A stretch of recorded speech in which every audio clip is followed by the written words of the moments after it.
इसी के मॉर्निंग में सिटी ऑफ पेरिस जो था, फ्रांस का जो कैपिटल था पेरिस, वह एकदम अलार्मिंग सिचुएशन में था। मतलब एकदम नाजुक स्थिति में था। ठीक है। किंग जो है अपना ट्रूप्स को क्या ऑर्डर किया, ट्रूप्स मतलब क्या होता है, सेना को ऑर्डर किया कि जाओ सिटी में मूव करो, सबको संभालो। ठीक है। तो र्यूमर्स क्या था कि rumours spread that he would not soon order the army to open fire upon the citizens. Some 7,000 men and women gathered in front of town hall and decided to form a people's militia। ठीक है। तो 7,000 man and women जो है town hall के सामने एकदम gather था। ठीक है। टाउन हॉल जो था और डिसीजन मेकिंग बॉडी था टाउन हॉल जो था। ठीक है। तो देख रहा है कि हम 7,000 आदमी हैं, हम लोग खुद मिलिशिया, कोई भी आ जाए हम लोग संभाल लेंगे। ठीक है। तो क्या किया वो जितना भी गवर्नमेंट बिल्डिंग था, ठीक है, they broke into number of government building in search of arm. तो देखता है कि सरकार जो है अपने आर्म्स के बदौलत वो अपने आर्म्स पे उड़ रहा है। चलो देखते हैं, जहाँ जहाँ आर्म्स जो है उसको खोजते हैं, उसको नष्ट करते हैं, उसको हम लोग यूज करेंगे। ठीक है। तो फाइनली क्या हुआ, a group of several hundred people march towards the eastern part of the city and storm in the fortress prison. तो जो वर्सटाइल जेल था, ठीक है, तो 100 पीपल जो है वो वर्सटाइल जेल के तरफ मूव किया और क्या किया, उसको पूरा तोड़ दिया। वर्सटाइल जेल को क्या किया, तोड़ दिया। और जितना भी इम्यूनिशन था, होर्डेड इम्यूनिशन था, इम्यूनिशन मतलब हथियार, ठीक है, हथियार को क्या किया, वो सब नष्ट किया और ले लिया। ठीक है। तो in the arm fight militia और पीपल सिटीजन के बीच में लड़ाई हुआ, दैट फॉलोड। ठीक है। The commander of Bastille was killed and prison released, though they were only 7 of them. ठीक है। तो जो भी कमांडर था जेल का, ठीक है, जो जेलर था वो उसको मार दिया, और जो भी प्रिजनर था वो सब जेल टूटा और प्रिजनर सभी भाग गया, कैदी सभी भाग गया। ठीक है। Yet the Bastille was hated by the all, ठीक है, because it stood for the despotic power of the king. Bastille को सब क्यों पसंद नहीं करते थे, क्योंकि जो पावर था, जो सेंट्रल अथॉरिटी था, अथॉरिटियन डिजाइन था किंग का, इसलिए कोई भी कुछ किंग के खिलाफ बोलता था उसको जेल में डाल देता था। इसलिए बस्टाइल जेल को लोग, कोई भी जेल को लोग पसंद नहीं करता था। ठीक है। The fortress was demolished. जो फोर्ट्रेस था, किला था, होता है ना जेल के चारों तरफ किला, fortress was demolished and its stone fragments were sold into markets to all those who wish to keep the souvenir of its destruction। ठीक है। तो जो फोर्ट्रेस था उसको डेमोलिश कर दिया। ठीक है। जो स्टोन फ्रैगमेंट था उसको सबको मार्केट्स में बेच दिया और बोला कि लो ये सब, ये हथियार है, लो मार्केट में दे दिया कि लो जहाँ कहीं भी राजा का आदमी देखो उस पर हमला करो। ठीक है। तो ये था। ठीक है। दिन के बाद से बहुत सारा राइट्स, दंगा देखने को मिला पेरिस में भी, और कंट्री साइड। कंट्री साइड क्या होता है, कंट्री साइड मतलब क्या होता है, विलेज एरिया। कंट्री साइड मतलब क्या होता है, विलेज। क्या होता है, कंट्री साइड मतलब विलेज। तो लोग वहाँ पर गैदर क्यों थे, गैदर होने का मकसद क्या था, तो लोग क्यों परेशान थे, तो most of the people were protesting against the high price of bread। तो देखो यहाँ पर ब्रेड जो होता है एक इसेंशियल कमोडिटी होता है। ठीक है। और ज़्यादा से जो लोग होते हैं यूरोपियन कंट्री में वो ब्रेड खाना पसंद करते हैं, और जो मेन कॉमन आइटम होता है ब्रेड, ठीक है, उसी पर क्या किया जो सरकार था, किंग था, उसका प्राइस को हाइक कर दिया। ठीक है, बढ़ा दिया, प्राइस हाइक कर दिया। और प्राइस हाइक हो गया तो जो गरीब लोग हैं, ठीक है, नोबल लोग, जो अमीर लोग तो खरीद लेंगे, लेकिन जो most part of the country है, जो ज़्यादा से ज़्यादा लोग वो खरीद पाएंगे, नहीं खरीद पाएंगे। और ज़्यादा से ज़्यादा लोग जो थे वो गरीब ही थे। ठीक है। तो उसके बाद क्या हुआ, when historian look back upon this time they saw it as beginning of chain of the event ultimately led to the execution of king in France। तो यही है, इसके कारण ही आगे जो जो हुआ, वो किंग का जो एग्जीक्यूशन हुआ वह इसी के कारण हुआ मेनली। ठीक है। जो बहुत सारे हिस्टोरियन जो है, जो बुक लिखते हैं, वो बताया इस सब के बारे में। ठीक है। मतलब अपना एनालिसिस दिया। Though most of people at the time did not anticipate this outcome, how and why this happened. तो बहुत सारे लोगों को पता है उस समय का नहीं पता चलता है कि कैसे और क्यों हो गया ये इतना जल्दी, इतना इतना जो मुश्किल काम हो कैसे हो गया। ठीक है, तो फ्रेंच सोसाइटी उस टाइम का कैसा था? फ्रेंच जो सोसाइटी था वहाँ का जो लोग थे, लोग कैसे बसे हुए थे, लोग का नेचर कैसा था? ठीक है, अमीर लोग कितना थे, गरीब कितना थे? ठीक है, तो French society during the late 18th century, तो सोसाइटी कैसे बटा हुआ था? ठीक है, तो सोसाइटी जो है मेनली 3 स्टेट में बटा हुआ था। कितना स्टेट में?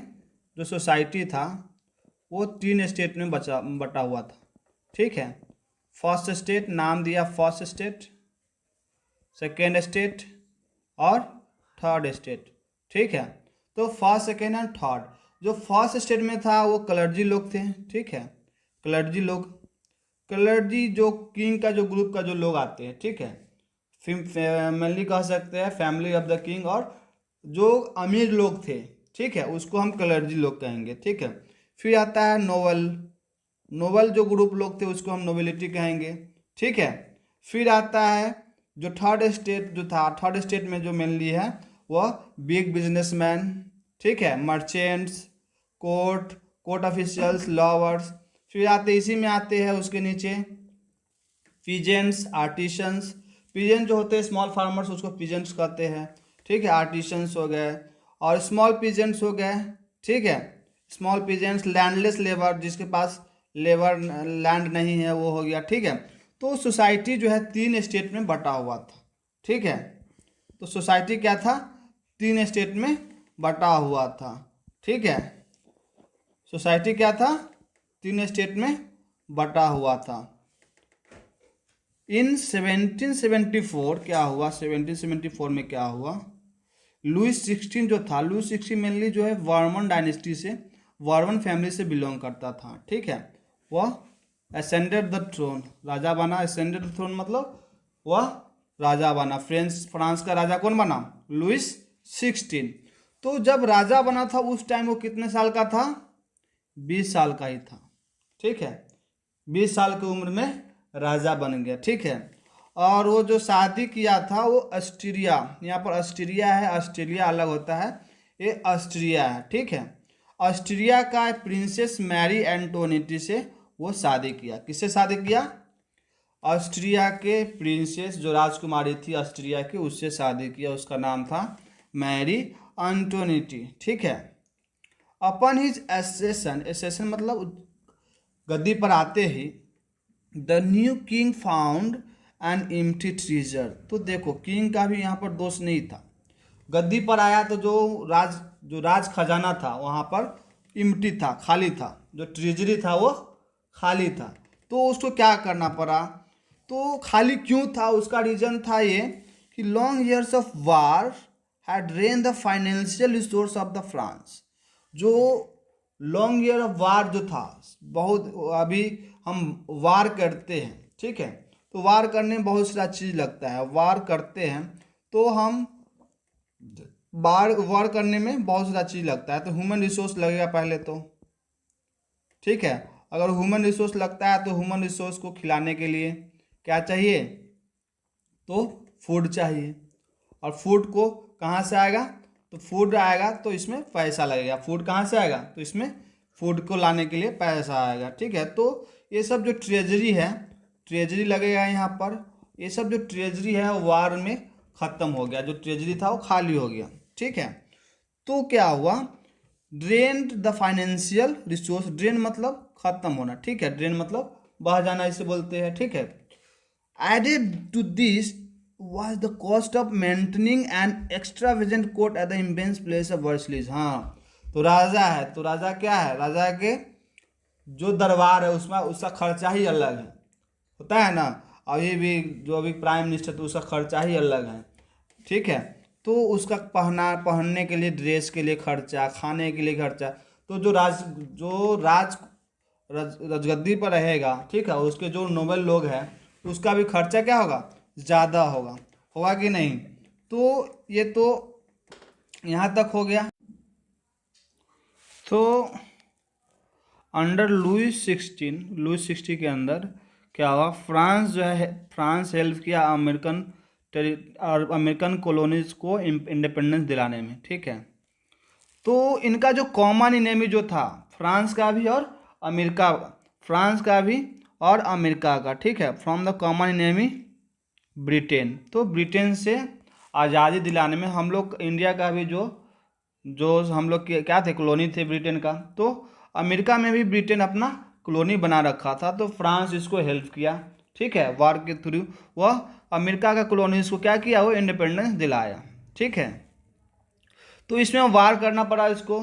तो ये the war added more than billion livres इसका, ठीक है, करेंसी है, टू अ डेप्ट that had already risen to more than 2 billion livres. ठीक है, तो 1 बिलियन से भी ज़्यादा वो कर्ज में आ गया ये वार की बदौलत।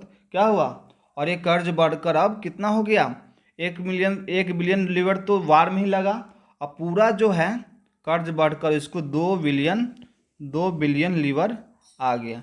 ठीक है, तो lenders who gave the state credits, तो जो लेंडर्स दिया है क्रेडिट, जो लोन दिया है वो तो मांगवे करेगा कि ना भाई अब तो हो गया वार, अब पैसा दीजिए।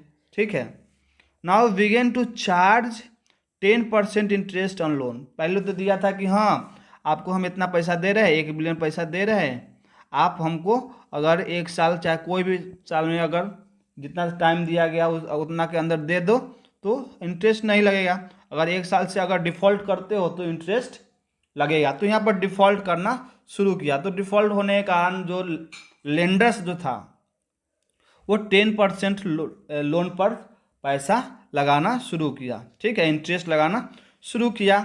सो the French government was obliged to spend an increasing percentage of its budget on interest payment. तो अब इसको पेमेंट, इंटरेस्ट पेमेंट करना है, तो कहाँ से आएगा पैसा, जो होता है, जो ट्रेजरी में जो पैसा आता है वो सरकार कहाँ से आता है उसका, तो मेनली ये टैक्स से आता है। क्या चीज़ से आता है, और टैक्स कौन पेमेंट करता है, लोग। टैक्स 2 तरह के होते हैं, क्या होते हैं, डायरेक्ट और इनडायरेक्ट टैक्स। जो इनडायरेक्ट टैक्स जो होता है, जो हम लोग जो भी चीज़ खाते हैं, ठीक है, उस पर टैक्स लगता है। ठीक है, तो अब वो कहाँ से पैसा लाया, तो इसको एक्सपेंस को चुकाने के लिए वो टैक्स बढ़ाना शुरू करेगा, कहीं ना कहीं से तो किंग को जुगाड़ करना पड़ेगा। तो वो क्या किया, इस to meet its regular expenses, उसका एक्सपेंस, ठीक है, कवर करने के लिए, कवर अप करने के लिए क्या किया, such as cost of maintaining the army, army को लिए उसको पैसा लगेगा, कोर्ट में भी खर्च लगता है उसका। ठीक है, सबको रहने के लिए, खाने के लिए, पीने के लिए, रनिंग गवर्नमेंट ऑफिसेस और यूनिवर्सिटीज़, जो भी उस टाइम का जो गवर्नमेंट ऑफिसेस है, यूनिवर्सिटीज़ है, उस सबको भी फंडिंग करना पड़ता है।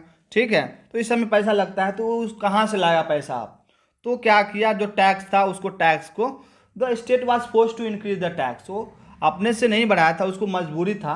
ठीक है, कि जो इंटरेस्ट है, ताकि उसको इंटरेस्ट को पेमेंट कर सके, या जो भी गवर्नमेंट ऑफिशियल्स है, जो भी आर्मी है, कोर्ट है, गवर्नमेंट जैसे जो चल रहा है उस सबको पेमेंट टाइम टू टाइम दे सके। तो सरकार क्या किया कि वो टैक्स बढ़ा दिया। क्या किया, वो टैक्स बढ़ा दिया। क्या किया, टैक्स बढ़ा दिया। Yet even this major would not be have sufficed. ठीक है, तो टैक्स बढ़ाने पे अभी बात नहीं बना, जितना चाहिए था उतना पैसा ट्रेजरी में नहीं आया। तो क्या किया फिर फ्रेंच सोसाइटी को, अब क्या किया, वो फ्रेंच सोसाइटी को 18वीं सेंचुरी में क्या किया, 3 स्टेट में बांट दिया। ठीक है, और 3 स्टेट में क्या किया, फिर से only members of the third state paid tax. जो थर्ड स्टेट का जो मेंबर है वही टैक्स भरेगा।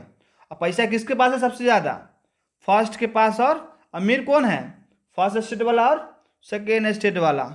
अब टैक्स किसको भरना है, ओनली थर्ड स्टेट, जो बिग बिजनेसमैन है, मर्चेंट है, कोर्ट्स ऑफिशियल्स है, लॉयर्स है, peasants, artisans, small peasants, landers, labour, servants, ये सब को बोला कि ना भाई हम लोग ये सब रह रहा है कोर्ट में, ये सब नोबेल लोग रह रहा है, कलर्जी लोग रह रहा है, हम लोग ये सब जो है नोबेल कलर्जी के खर्चा, जो भी आर्मी का खर्च है, जो भी इंटरेस्ट है, तुम लोग टैक्स भरो और हम चुकता करेंगे। तो जो सबसे गरीब है उसको बोल दिया तुम टैक्स भरो। ठीक है, सोसाइटी को 3 स्टेट में बांट दिया, clergy first state, nobility second state, और थर्ड स्टेट में जो भी बिग बिजनेसमैन, लॉर्ड्स, ठीक है, पीजेंट्स, स्मॉल पीजेंट्स, ठीक है, मिडिल क्लास लोग, ये सबको रख दिया, ठीक है। और इसको बोला कि जो थर्ड स्टेट है ना वही टैक्स भरेगा और कोई टैक्स नहीं भरेगा, बस थर्ड। और क्यों ऐसा क्यों किया? क्योंकि जो थर्ड स्टेट में है ज़्यादा लोग किसमें है, फर्स्ट स्टेट या सेकेंड स्टेट में या थर्ड स्टेट में? थर्ड स्टेट में सबसे ज़्यादा लोग हैं, ठीक है। थर्ड स्टेट में क्या है, सबसे ज़्यादा लोग हैं, ठीक है। इसलिए यहाँ पर थर्ड स्टेट को बोला कि हाँ आप लोग पैसा टैक्स भरिए, ठीक है। बोल रहा है कि थर्ड स्टेट वाले भाई लोग आप लोग टैक्स भरिए, हम लोग बैठ के खाएंगे, कोर्ट में ऐश करेंगे, मस्ती करेंगे, तो ये बोल रहा है। और क्यों बोल रहा है? क्योंकि जो पीजेंट्स जो थर्ड स्टेट के जो लोग हैं वो 90% लोग हैं। कितना परसेंट लोग हैं? वो 90% लोग हैं। फर्स्ट और सेकेंड स्टेट में 10% लोग हैं। फर्स्ट और सेकेंड स्टेट मिलाकर क्या है, वह 10% है, फर्स्ट और सेकेंड मिलाकर, ठीक है। फर्स्ट और सेकेंड मिलाकर 10% है। जो थर्ड स्टेट है, जो पीजेंट्स है, फार्मर क्लास है, ठीक है, जो मिडिल क्लास है, वो 90% लोग जो है इसी में आते हैं। गरीब वाले लोग जो है 90% है। तो बोल रहा है कि 10% जो लोग हैं और हम 10% का खर्चा भी लोग देगा, टैक्स भरेगा, ये मतलब यही ना दे रहा है इनडायरेक्टली। तो ये बोला। फिर क्या हुआ कि the society of estates was part of feudal system that dated back to middle age, ठीक है। तो फ्यूडल क्या होता है, फ्यूडल सिस्टम क्या होता है? फ्यूडल सिस्टम समझना जरूरी है कि फ्यूडल सिस्टम जो होता था, फ्यूडल सिस्टम क्या होता है कि एक होता है सर्फ, ठीक है, और लॉर्ड्स। तो लॉर्ड्स के घर में ये सर्फ काम करते हैं। तो लॉर्ड्स क्या करते हैं, इसको ये पैसा देते हैं। तो सर्फ के मान लो सर्वेंट, ठीक है, सर्वेंट मान लो इसको, क्लियर है। और ये लॉर्ड्स को मान लो मास्टर, मालिक। तो फ्यूडल सिस्टम बहुत ही ज़्यादा, ठीक है, प्रेवलेंट था, बहुत ही ज़्यादा चलता था, ठीक है। The term old regime is usually use to describe the society institution of the France before. तो ओल्ड रिजाइम से जो भी सोसाइटी था और इंस्टीट्यूशन था फ्रांस का 1789 से पहले, उसको हम क्या बोलते थे, ओल्ड रिजाइम, ठीक है। हम लोग फ्रांस का society before 1789 France society was known as old regime, ठीक है, ओल्ड रिजाइम, क्लियर है। और फिगर 2 में शो कर रहा है यहाँ पर जो भी बताया, ठीक है। System of estate in French society was organised, peasant made of 90%, अभी बताया 90% of population, however only small number of them on land and cultivated. और इसमें भी, ठीक है, 90% में भी स्मॉल अमाउंट पॉपुलेशन जो था उनके पास लैंड था, क्या था, लैंड था, और अपने खेती पे करते थे। और जो मैक्सिमम लोग थे वो दूसरे के खेत पे काम करते थे, मतलब लैंडलेस लेबर बहुत ज़्यादा थे, ठीक है। ये यहाँ तक। तो अब क्या होता, however only A small number of them on a land they cultivated, बहुत ही कम ही के पास अपना लैंड था जो खुद के लैंड पे कल्टिवेट करते थे। About 60% of land was owned by nobles, church and other richer members of third estate. तो 60% जो लैंड था, 60% लैंड जो था वो किसके किसके पास था? तो 60% लैंड जो था नोबल्स के पास था, फिर चर्च के पास था, और थर्ड स्टेट के पास भी था, वो भी थोड़ा, ठीक है, थोड़ा सा थर्ड स्टेट के पास भी था। The member of the first 2 states clergy and the nobility, जो फर्स्ट 2 स्टेट था क्लेर्जी और नोबेलिटी, इंजॉयड सर्टन प्रिविलेज, कुछ प्रिविलेज भी मिलता था। जन्म लिया, हाँ भाई तुम क्लेर्जी के फैमिली में जन्म लिए हो तो तुम क्लेर्जी जो भी कर रहा है तुम करते स्टार्ट रहो, ठीक है। अगर क्लेर्जी का जो फादर है, चाहे जो भी जन्म लिया उसका फादर अगर कोर्ट में काम करता है तो तुम भी फिर उस कोर्ट उसका पद तुम ले लोगे, ठीक है। तो यहाँ पर पैट्रियार्कल सोसाइटी था। नोबेलिटी और क्लेर्जी जो है कुछ प्रिविलेज जन्म लेते ही वो इंजॉय करता था। और मेन प्रिविलेज क्या था कि वो एग्जेम्प्ट टैक्स पेमेंट से एग्जेम्प्टेड था, मतलब तुमको जो टैक्स है उसको पेमेंट नहीं करना है। ठीक है, तुम ऐश करो, आराम करो, तुम कुछ भी करो, टैक्स तुमको स्टेट को नहीं भरना है। स्टेट मतलब यहाँ पर कंट्री कहते हैं। ठीक है, nobles further enjoy feudal privilege. अभी बताया फ्यूडल प्रिविलेज क्या होता है, सर्फ एंड लॉर्ड्स के जो भी रिलेशनशिप होता है वो नौकर से काम करवाता है। ठीक है, ये था feudal privilege. This included feudal dues, feudal dues which they extracted from peasant. तो फ्यूडल किससे काम कराता था, फ्यूडल वाला काम किससे कराता था, वो थर्ड स्टेट से काम करवाता था। वो कभी कभी पैसा देता भी था, वो नहीं भी देता था, उसके ऊपर था। ठीक है, peasants were oblige to render service to the Lord.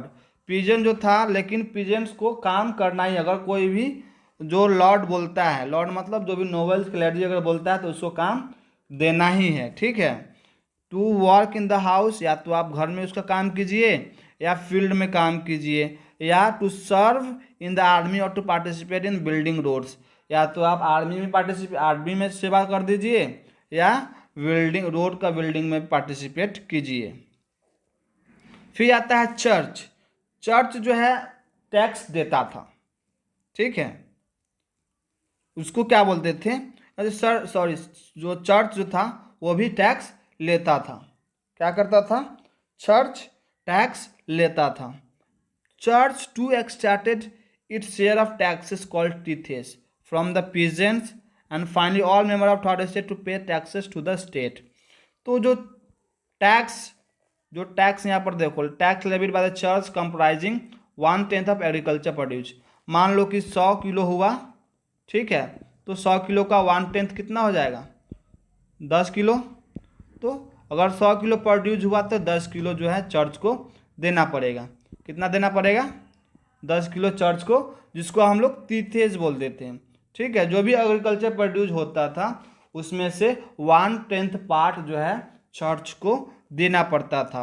Peasant लोग को 1/10 पार्ट कम से कम देना पड़ता था टैक्स के रूप में। और एक डायरेक्ट टैक्स भी था। ठीक है, टेली कहते हैं इसको। टेली क्या होता था, वो डायरेक्टली स्टेट को पेमेंट किया जाता था। Then number of indirect taxes which were levied on articles of everyday consumption. जैसे जो हम एवरीडे कंजप्शन करते हैं, क्या खाते हैं रोज रोज, सॉल्ट, तंबाकू, ठीक है, तो ये बहुत सारा चीज़ है, तो ये सब पे एवरीडे कंजप्शन पे टैक्स था, वो डायरेक्ट टैक्स था। ठीक है, the burden of financing activities of state through taxes was born by the third state alone. जो भी बर्डन था फाइनेंशियल एक्टिविटीज़ का, जो भी ट्रेजरी का बर्डन था, वह जो किस पे दे दिया, थर्ड स्टेट पे दे दिया कि तुम कैसे भी करके कमाओ, कुछ भी करो, लेकिन टैक्स पेमेंट करो, ताकि हमारा जो किंगडम है वो चल सके। यहाँ तक क्लियर होगा। तो ये फिगर देखो, ये फिगर से क्या समझ में आ रहा है, तो ये फिगर से यही समझ में आ रहा है कि यहाँ पर लॉर्ड है, ये जो है लॉर्ड बैठा हुआ है देखो एकदम, और ये है सर्फ। ठीक है, या इसको चर्च भी मान सकते हैं और इसको पीजेंट मान सकते हैं। ठीक है, तो अगर चर्च पीजेंट रहे तो क्या है, ये मान लो कि एग्रीकल्चर प्रोड्यूस है, एग्रीकल्चर प्रोड्यूस इसको दे रहा है, 1/10 पार्ट जो है इसको देगा। ठीक है, और लॉर्ड अगर काम करवाता है एग्रीकल्चर फील्ड पर तो उसको जो भी आता है उसको देना पड़ता है। ठीक है, तो ये फिगर से यही समझ में आता है, मतलब ये इस फिगर से यही समझ में आता है कि जो सोसाइटी जो था वो फ्यूडल सोसाइटी था। कैसा सोसाइटी था, फ्यूडल सोसाइटी था। ठीक है, तो ये फिगर से यही समझ में आता है। अब सिचुएशन ऐसा आ गया पूरा किंगडम में कि लोग सरवाइव करने के लिए स्ट्रगल करना पड़ा। क्यों स्ट्रगल करना पड़ा, जो पॉपुलेशन जो था, फ्रांस का जो पॉपुलेशन जो था, rose from 23 million in 1715 to 28 million in 1789। तो ज़मीन तो उतना ही है, क्या है, ज़मीन उतना ही है। इस ज़मीन से पहले 23 मिलियन लोग खाते थे उपजाकर, अब इसी ज़मीन से हम कितना लोग खा रहे हैं, 28 मिलियन खा रहे हैं। तो उपज ज़्यादा होना चाहिए, लेकिन ऐसा कुछ सिचुएशन है क्या यहाँ पर ऊपर ज़्यादा का? नहीं है। तो पॉपुलेशन इंक्रीज होने के कारण क्या हुआ कि डिमांड क्या होगा? बढ़ेगा। पॉपुलेशन बढ़ा मतलब डिमांड फूड का क्या बढ़ेगा? क्या करेगा? इंक्रीज होगा। डिमांड बढ़ेगा। डिमांड बढ़ेगा फूड का। लेकिन जिस हिसाब से पॉपुलेशन बढ़ा 23 मिलियन से सीधे 28 मिलियन आ गया, जिस रेट से पॉपुलेशन बढ़ा उस रेट से जो फूड ग्रेन का जो प्रोडक्शन बढ़ना चाहिए वो नहीं बढ़ा। इसके कारण क्या हुआ कि अब लोग ज़्यादा है। लोग, ठीक है, मान लो लोग क्या है, लोग ज़्यादा है, अब फूड उतना ही है। तो पहले एक लोग ये फूड खाते थे, अब यही फूड को 2 लोग खाएंगे, तो दोनों में क्या होगा? अब इसका कम करना पड़ेगा। और जिसके पास ज़्यादा पैसा होगा, ठीक है, वो क्या करेगा? ये फूड को ले लेगा। तो यहाँ पर अब क्या होगा कि अब जो फ़ायदा कौन उठाएगा? जो बेच रहा है वो फ़ायदा उठाएगा कि देखो मेरा फूड का खाना जो फूड है उसका डिमांड ज़्यादा है, अगर हम ज़्यादा पैसा में बेचते हैं तो अब बिक जाएगा। ठीक है, तो डिमांड बढ़ने के कारण जो है ब्रेड का प्राइस भी बढ़ गया। अब ब्रेड जो था वो स्टेपल डाइट था, majority of rose rapidly. Staple diet मतलब जो मेजर खाना था, ठीक है, लोग जैसे हम लोग यहाँ पर रोटी चावल ये सब जो स्टेपल डाइट है उसी के हिसाब से वहाँ पे जो ब्रेड था वो स्टेपल डाइट था, और उसका प्राइस जो है एकदम लगातार बढ़ते गया। तो जो most of worker be employed as labourers in the workshops whose owner fix their wage. और यहाँ पर देखो खाना का जो पैसा है बढ़ गया, जो उसका वेज है, वेतन है, सेम है। वेज क्या है? सेम है। ये पहले वाला वेज से वो खाना खरीदता था तो ज़्यादा मिलता होगा उसको। अब खाना का पैसा बढ़ गया तो यहाँ इसका जो बचत होगा ये पैसा का, ठीक है, वो क्या होगा? मान लो कि 20 रुपया कमा रहा है, ये 20 रुपया कमा रहा है, पहले इसको 10 रुपया मिलता था, अब 10 रुपया ही मिलता था खाना, अब इसका दाम बढ़ के 15 रुपया हो गया। तो 20 रुपया में से इसको 15 रुपया जो है खाने पे खर्च हो गया, तो बचा कितना? 5 रुपया। और ये 5 रुपया में क्या करेगा? तो वेज जो है, वेज तो बढ़ाया नहीं, और वेज नहीं बढ़ाया तो क्या होगा? वो फूड का वो अफोर्ड कर पाएगा? नहीं अफोर्ड कर पाएगा। तो जितना पैसा होगा उतना ही से कुछ जो खरीद कर खाएगा, कर्ज तो नहीं लेगा खाने के लिए, तो वो खाना वो उतना ही पैसा पे खरीदना शुरू किया। ठीक है, तो प्राइस बढ़ने के कारण जो है वहाँ पे अब रिच और पुअर के बीच में जो गैप है बहुत ज़्यादा बढ़ने लगा। जो रिच थे वो रिच होते गए, दुकानदार जो थे, जो भी नोबल क्लर्जी लोग थे, वो एक्सप्लॉइटेशन कर करके वो आगे अब और भी रिच होते गए। जो पुअर जो थे वो और भी पुअर होते गए, वो तो खाना के लिए अब तरस रहे हैं यहाँ पे। क्यों? क्योंकि जो ब्रेड का जो प्राइस है जो रफ्तार से बढ़ रहा है उस रफ्तार से उसका वेज नहीं बढ़ रहा है, जो मिलना चाहिए वो नहीं मिल रहा है। उसके बाद तो और क्या हो गया कि प्राइस तो बढ़ ही गया, और क्या हुआ कि जो पीजेंट लोग जो लैंड पे जो काम भी करते थे, जिसके पास कुछ ज़मीन भी था, अब वो उसको भी खाना मुश्किल हो गया। क्यों? क्योंकि जो है become worse been drought hail reduce to harvest, reduce the harvest. जब हार्वेस्ट के टाइम पर हेल स्टॉर्म आ जाए या ड्रॉट हो गया तो उस सीजन में तो और भी क्या हो जाता था? पूरा स्टार्वेशन हो जाता था। ठीक है, तो इससे क्या हुआ कि this led to subsistence crisis. Subsistence crisis मतलब होता है मेजर क्राइसिस। ठीक है, मतलब एक ही क्लास को इफेक्ट नहीं किया, मेनली जो मेजर पार्ट ऑफ जो मेजर पोर्शन ऑफ पॉपुलेशन है उसको वो इफेक्ट किया है ये। ठीक है, उसको इसलिए बोलो इसको क्या बोलेंगे? सब्सिस्टेंस क्राइसिस बोलेंगे, जो कि फ्रिक्वेंटली होता था फ्रांस के ओल्ड रिजाइम में। क्लियर है ये? तो सब्सिस्टेंस क्राइसिस कैसे होता है? How a subsistence crisis happens. मान लो बैड हार्वेस्ट हुआ, हार्वेस्ट बैड हुआ मतलब लो प्रोडक्शन हुआ। क्या हुआ? लो प्रोडक्शन। लो प्रोडक्शन है मतलब जो प्राइस होगा, ठीक है, यहाँ पर क्या हो गया? लो प्रोडक्शन। लो प्रोडक्शन हुआ तो प्राइस क्या होगा? प्राइस ऑफ फूड क्या होगा? हाई होगा। प्राइस ऑफ फूड हाई होगा, जो पुअरेस्ट होगा वो नो लॉन्गर बाय ब्रेड, वो खरीद नहीं पाएगा। अगर वो नहीं खरीद पाता है तो यहाँ पे स्टारवेशन होगा, भूखमरी आएगा। क्या होगा? स्टारवेशन होगा, स्टारवेशन होगा और माल न्यूट्रिशन भी होगा। माल न्यूट्रिशन होगा, और माल न्यूट्रिशन होगा तो वो बीमार ज़्यादा होगा। स्टारवेशन भी होगा तो वहाँ पर उसको डिजीज़ जो है जल्दी, कोई भी डिजीज़ आराम से हो जाएगा, और ये साइकिल चलते रहेगा अगर ये चलेगा। और इसी को बोलते हैं हम लोग क्या? सब्सिस्टेंस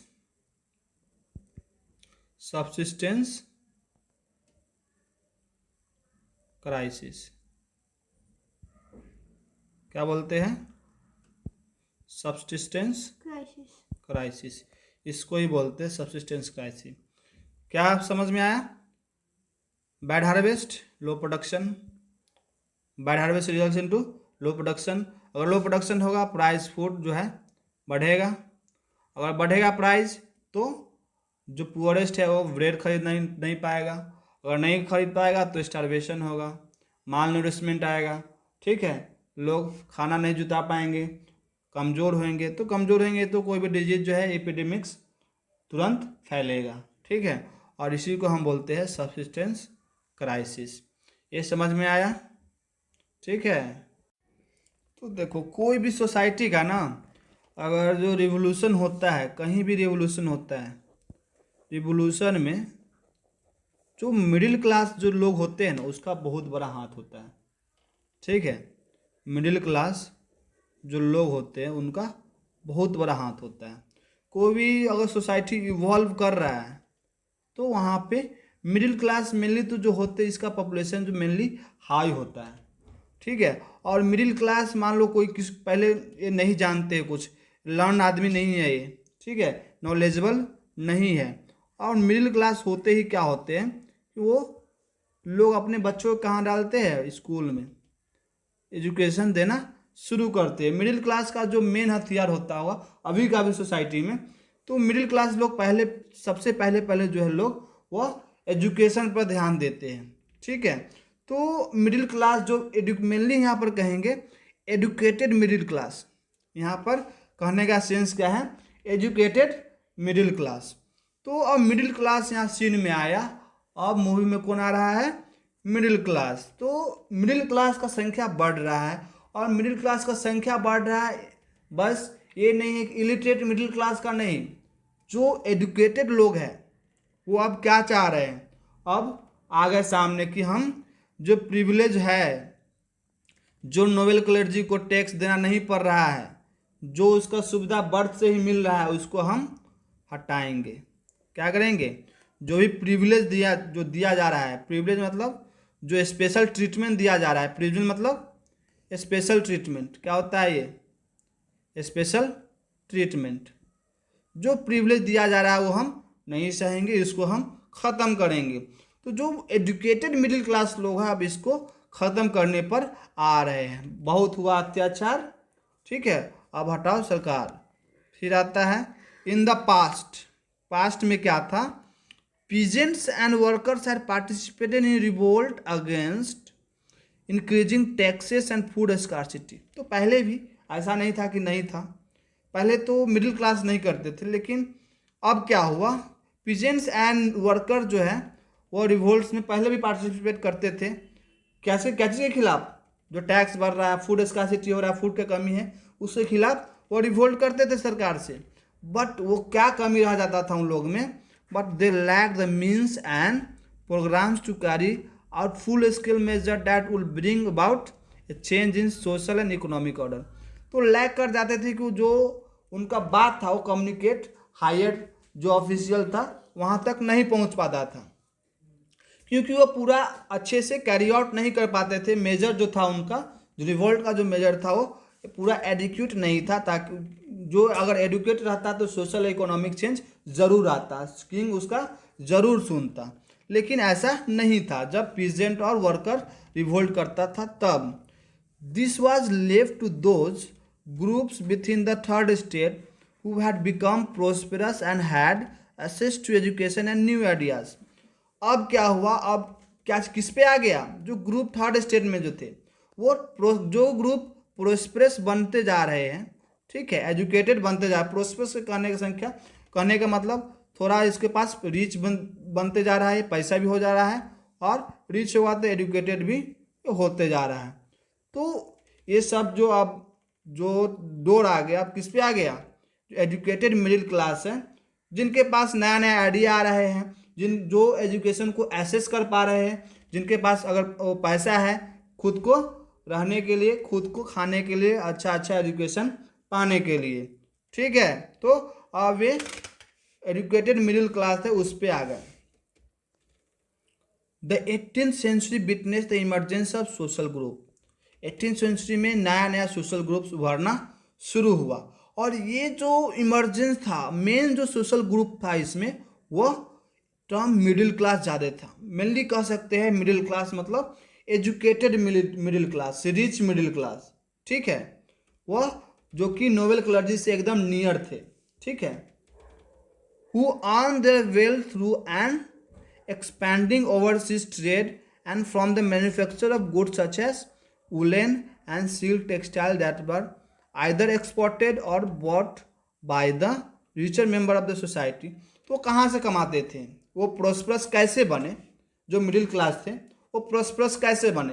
पहले तो ये जो भी वो क्या किए, अपना ट्रेड थे, पहले करते थे trade with in the country करते थे, अब वो ट्रेड जो है एक कंट्री से दूसरे कंट्री के बीच में ओवरसीज ट्रेड करना शुरू किए, ठीक है। और उसमें वो ट्रेड में वुलन सिल्क ये सब करना शुरू किए, अपना जो वुलन जो सिल्क होता था उसको एक्सपोर्ट करते थे, और ये जो सब जो वुलन और सिल्क जो था वो रिचर मेंबर जो थे वो इस सोसाइटी में वो खरीदते थे, ठीक है। In addition to merchants and manufacturers, और मर्चेंट्स और मैन्युफैक्चरर को छोड़कर, ठीक है, के अलावा भी the third state included profession as such as lawyers, administrative officials. तो ये भी बहुत ज़्यादा काम आते हैं रेवोल्यूशन में। लॉयर्स, मान लो कोई प्रोटेस्ट किया, रिवोल्ट किया, जेल में डाल दिया, केस कौन लड़ेगा, लॉयर्स लड़ेगा, ठीक है। तो लॉयर्स लोग भी बहुत ज़्यादा काम आते हैं कोई भी रिवोल्यूशन में। लॉयर्स हो गए, जो भी एडमिनिस्ट्रेटिव ऑफिशियल्स, मान लो कि कोई भी सरकार का जो लोग है अगर तुमको रेवोल्यूशन में साथ दे देता है तो और भी वो ज़्यादा मेजोरिटी में बड़ मतलब ज़्यादा भार आ जाता है सरकार पे, ठीक है, कि अपना ही लोग हैं वो रेवोल्यूशन में लगे हुए हैं, तो सरकार सुनता है। All of this were educated and believe that no group in society should privilege by the birth. तो सब एजुकेटेड थे। अब एजुकेशन मिल जाने के बाद वो जो होते हैं वो एनलाइटन हो जाते हैं, तो उनको समझ में आता है कि नहीं मेरे साथ तो गड़बड़ हो रहा है। वो जन्म लिया मतलब क्या, वो बस नोबेल के घर में जन्म ले लिया, क्लर्जी के घर में जन्म लिया, मतलब उसको टैक्स नहीं भरना है। हम थर्ड स्टेट के लोग पीजेंट्स के घर में जन्म लिए, बिजनेस क्लास के घर में जन्म लिए, ट्रेडर्स के घर में जन्म लिए, मतलब हमको टैक्स पेमेंट करना है। तो ये तो गलत है, ये प्रिविलेज जो है, प्रिविलेज बाय बर्थ जो मिल रहा है ये गलत है, ठीक है। Rather a person social position must be depend on the merit. अब मेरिट का बात करता है, जो जिसके पास जितना मेरिट होगा, जितना ज्ञान होगा, उसी के हिसाब से उसका सोशल पोजीशन रखा जाए। ये नहीं कि वो नोबेल के घर में हो गया तो नोबेलिटी कहलाएगा, क्लर्जी के घर में हो गया तो वो होगा, ठीक है। तो ये नहीं है। आप तुम्हारे पास अगर मेरिट है, अगर लॉयर बनने का मेरिट है, अगर तुमको नोबेल बनने का मेरिट है तो नोबेल बनो, ठीक है। क्लर्जी बनने का मेरिट है, ठीक है, सबके लिए एग्जामिनेशन हो, ठीक है, अभी जैसे होता है। These ideas envisaging a society based on freedom and equal laws and opportunity for all। इस आइडिया से अब सोसाइटी में फ्रीडम का, नेशनलिज्म का, इक्वल लॉज का, अपॉर्चुनिटीज हो, सबका अधिकार मिले, सबको काम करने का अधिकार मिले, इक्वालिटी हो, फ्रीडम हो, सब चीज़ एक्सेस करने में, ये सब जो आइडियाज है उसका स्प्रेडिंग चालू हुआ। ये जो था were put forward by philosopher such as John Locke. जो जॉन लॉक जो थे और जीन जेकस रिकोसिस थे, ये एक्सेप्शनल में आते हैं। ये जो थे थर्ड स्टेट के लोग नहीं थे, ये नोबेल क्लर्जी से ही लोग थे ये, लेकिन हेल्प बहुत ज़्यादा किए। अगर ये दोनों नहीं रहते, ठीक है, तो ये सब जो आइडिया है, जो स्कॉलर थे, ये जो जॉन लॉक और जीन जेकस रिकोसिस, ये सब स्कॉलर थे, ठीक है, जो बहुत ज़्यादा हेल्प किए, ठीक है। और ये जो थे थर्ड स्टेट के लोग नहीं थे। तो अब फर्स्ट और सेकेंड लोग भी यहाँ पर रेवोल्यूशन में कुछ कुछ लोग के अपना हेल्प देना शुरू किए। तो लॉक अपना बुक लिखा था एक टू ट्रीटीज ऑफ गवर्नमेंट, ठीक है। तो टू ट्रीटीज ऑफ गवर्नमेंट में क्या लिखा था इस बुक में? Locke sought to refute the doctrine of divine and absolute right of monarch. तो इस बुक में क्या किया, पहले माना जाता जो किंग है ना, किंग को माना जाता था king is representative of God, ठीक है। किंग क्या है? गॉड का रिप्रेजेंटेटिव है। अगर किंग के खिलाफ हो कोई, अगेंस्ट हो किंग के, मतलब तुम भगवान के खिलाफ हो, पहले ये माना जाता था, ठीक है। तो ये अपना बुक है टू ट्रीटीज ऑफ गवर्नमेंट, उसमें लॉक लिखा कि जो भी डिवाइन पावर है, डिवाइन जो राइट है, एब्सोल्यूट राइट है मोनार्की को, वो इसको नकारता है, रिफ्यूट करता है, ठीक है। क्या करता है? रिफ्यूट करता है। तो डिवाइन पावर ऑफ किंग जो था, ठीक है, उसको वो रिफ्यूट किया। फिर आप रोस्यू भी थे, Jean Jacques Rousseau, carried the idea forward, proposing a form of government based on social contract between people and representative। तो ऋषि बोलता है कि नहीं, सरकार जो है ऐसे नहीं चलेगा, जो बटा हुआ है हायरार्की में वैसे नहीं चलेगा। अब सरकार किंग और पीपल के बीच में कॉन्ट्रैक्ट बने। क्या बने? कॉन्ट्रैक्ट बने। इसका नाम दिया सोशल कॉन्ट्रैक्ट नाम दिया, ठीक है। तो सोशल कॉन्ट्रैक्ट बने और जो लोग जो मैक्सिमम लोग डिजायर करते हैं उसी के ऊपर किंग जो है काम करे। अगर किंग उसके हिसाब से काम नहीं करता है तो लोग अपना सोशल कॉन्ट्रैक्ट जो किंग से रिश्ता तोड़ सकता है, सोशल कॉन्ट्रैक्ट तोड़ सकता है, ठीक है। तो ये कहना था रोस्यू का। फिर मोंटेस्क्यू अपना बुक में लिखा, मोंटेस्क्यू का बुक का नाम क्या था? The spirit of law. The spirit of laws में मोंटेस्क्यू क्या लिखता है? वह बहुत अच्छा काम किया, ये जो अभी भी हमारा संविधान में दिखता है, हमारा जो देश में है दिखता है। क्या मोंटेस्क्यू बोलता है उस टाइम में? क्या बोलता है? Propose division of power with in government. सरकार को अपना पावर बांट दो, जिसका जो पावर है वही उस पर अपना जुरिडिक्शन रखे, उसके हिसाब उसके अलावा दूसरे में हस्तक्षेप न करे। मतलब वो बांट दिया सरकार को लेजिस्लेटिव में, एग्जीक्यूटिव में और जुडिशियरी में। तो लेजिस्लेटिव क्या होता है, लेजिस्लेटिव क्या होता है, एग्जीक्यूटिव क्या होता है और जुडिशियरी क्या होता है? तो लेजिस्लेटिव क्या होता है? Legislative one who makes law, one who makes law. फिर एग्जीक्यूटिव क्या होता है? एग्जीक्यूटिव क्या होता है? One who execute law. फिर जुडिशरी क्या होता है? अगर कुछ होता है, ठीक है, तो उसको इंटरप्रेट करे। क्या करे? Interpret laws. जुडिशरी लॉज को इंटरप्रेट करवाता है, ठीक है। तो division of power within the government between legislative, executive and judiciary, ये मॉडल जो है अपना सरकार में डाल दिया, फोर्स यूएसए अपना सरकार में। इसको अच्छा लगा, चलो ये हम रख लेते हैं, अभी हम लोग में भी है ना। After the 13 colony declare the independence from Britain.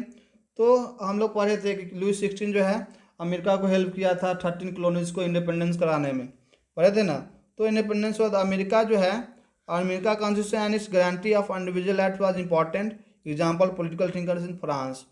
तो जो अमेरिका का जो अमेरिका में क्या हुआ, कॉन्स्टिट्यूशन बनना स्टार्ट हुआ, ठीक है।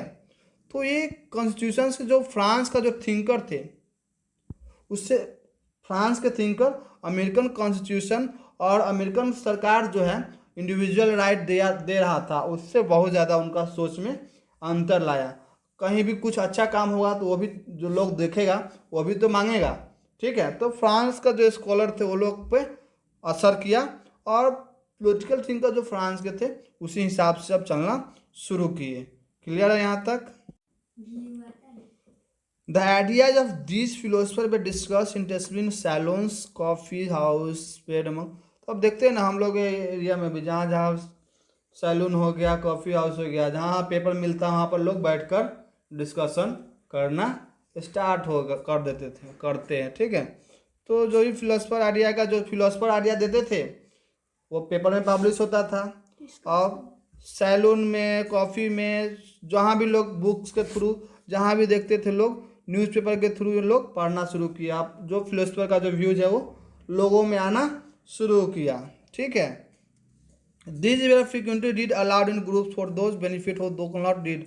और क्या करता था, जो समझ में नहीं आता था उसको ही पढ़ पढ़ के सुनाता था कि देखो ये जो फिलोसफर है ये बोलना है इनका, ये बोलना इनका है, हम लोग को क्या करना चाहिए, नहीं करना चाहिए।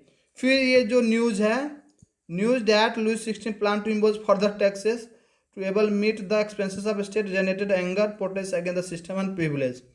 एक तो इतना टैक्स में इतना अति हो रहा है, अब फिर लुई 16 बोल रहा है कि ना इतना में मेरा काम नहीं चल रहा है, और टैक्स को बढ़ाते हैं, ठीक है। इतना ही में तो इतना हल्ला चल रहा है, ठीक है, रिवोल्ट इतना चल रहा है। फिर कह रहा है कि नहीं इतना में मेरा एक्सपेंस, स्टेट का जो एक्सपेंस है, खर्च नहीं चल पा रहा है, हमको तो टैक्स बढ़ाना पड़ेगा। टैक्स बढ़ा, फिर लोगों में एंगर आना शुरू किया, प्रोटेस्ट होना शुरू किया, ठीक है। और जो प्रिविलेज सिस्टम है और भी लोग एकदम आग बबूला होना शुरू कर दिए। तो यहाँ तक ये है।